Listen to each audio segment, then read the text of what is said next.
Hey guys, LevelCap here. Today we're going to be going over the basics of how to play Heist in Battlefield Hardline, and I'm going to go over some tips and tricks and why I think it is one of the most fun game modes when played properly. And when I say played properly, I mean both teams are actually playing the objective.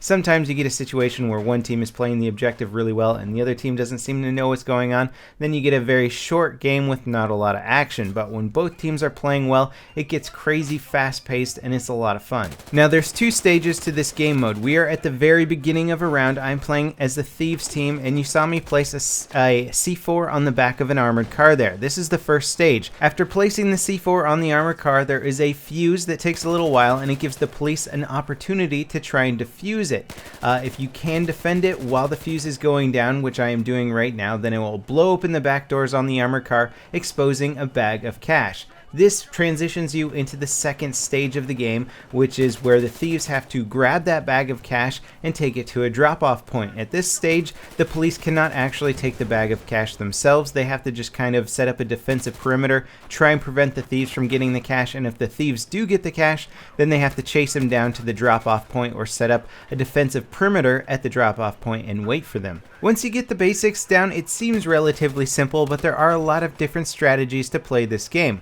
Right now I've transitioned to a clip where I am playing on the police side, and I see the robber getting away with the bag of cash. He gets into that gas truck there. I jump into this police cruiser and go after him. Now my whole team, luckily they're really aware of what's going on, and so they all scramble to get into vehicles and try and stop this guy. His SWAT truck goes off the overpass there.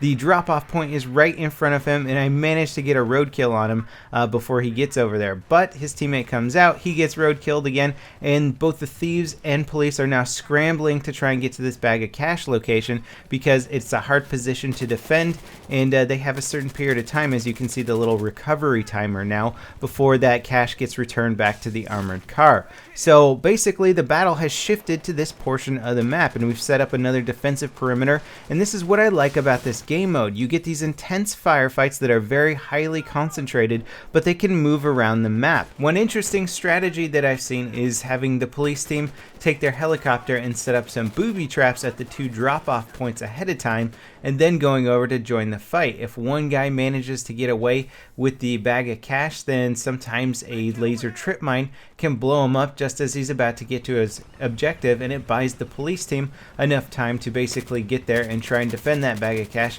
before any more robbers can get it to the drop-off point. There's a lot of cool little trickery and bits of strategy. Most drop-off points have multiple ways of getting there. The tall skyscraper in the middle of the map, you can go up the elevators to get there. You can take a stolen helicopter to get there, or you can even use a zip line to get there from one of the adjacent skyscrapers. So there's a lot of different ways in, and the police really have to be on their toes to defend it properly. Now if you have a good helicopter pilot on your team, he can keep the transport helicopter up in the air for the police team, and basically if the robbers get a head start with the cash, he can make it up to the top of one of the skyscraper drop-off points and thwart their attempts there. You can drop off people there and have a whole squad of guys waiting for them as they come out of the elevator. You can also just try and drop people over the person getting away with the cash. So the police really do have a lot of tools at their disposal to try and stop the robbers. They even have a mobile command post which allows the police team to spawn back at the area where you pick up the cash, and basically like right now I am defending that area really well, preventing any of the robbers from getting in there and taking the cash. This is possibly one of the easiest ways to try and defend the map, but your team always has to be on its toes because any slip up in your defense here, the robbers get that cash and they get away.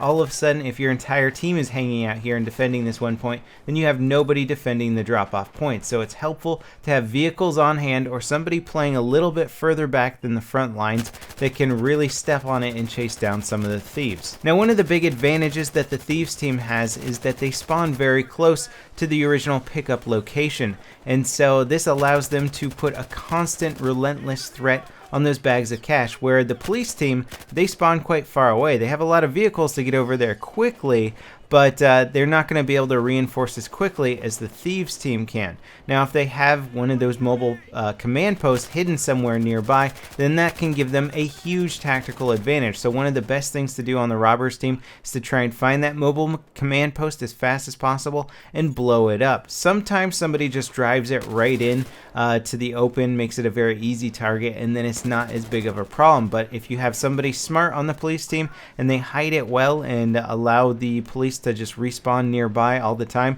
then it can be a really big problem for the thieves. Right now I'm trying to work my way in and get to that bag of cash. The police team has got this area locked down really well. You don't want to just necessarily run in there every time, but you do want to come from angles where the police aren't necessarily expecting you and don't have a huge tactical advantage. So I'm kind of hiding under the freeway here, trying to pick off the police as they expose themselves and get a little bit closer to that money bag. But unfortunately, as you can see on the radar, their command post is located right there, so they are able to reinforce very quickly. And the police do not have tickets, so basically they can sacrifice themselves as much as they want and it's not going to hurt their ticket count. The robbers are the ones on a time limit and they are the ones with the ticket count, so they have to move fast. Securing the upper portion of the freeway is a very good strategy and a very necessary strategy. Whichever team can secure this has got a great chance at actually winning the game. On the thieves team, I don't always necessarily go for the money bag. Sometimes I try and actually secure the area around the money bag so that my team can get to it easily and consistently. Your first attempt at getting that money bag often won't succeed, so you're going to need to make multiple attempts, and to do so you need to secure this portion of the bridge. Now, when you have two money bags to get to your drop-off points, generally speaking, it makes more sense to go for the more difficult drop-off point first. You have to get to both drop-off points in order to win the round, and the skyscraper is without question the more difficult of the two. It's easier for the police team to actually defend it, and it's harder for the robber team to actually get there. So basically, if you have two drop-off points, the police have to divide their forces. So in the beginning, you want to go for the harder one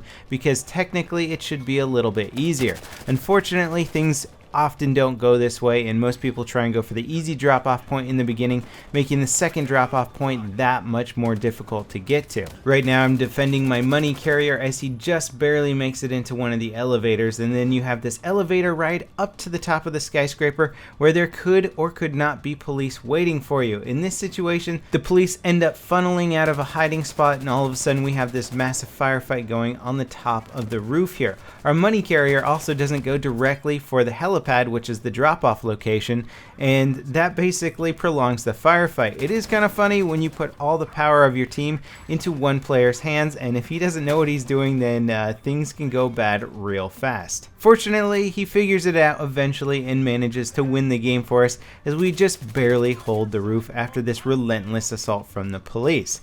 Now, this game mode is really fun. It's a little bit more complicated than you might think at the surface level, but if both teams know what they're doing and both teams are playing objectively, you can have some incredibly fun firefights and some very engaging game modes. Let me know what you guys think of Heist as a game mode. Do you think it's better than the old school Rush game mode? I would love to hear your thoughts in the comments section. As always, guys, thanks for watching, and I'll see you next time. This is LevelCap signing off.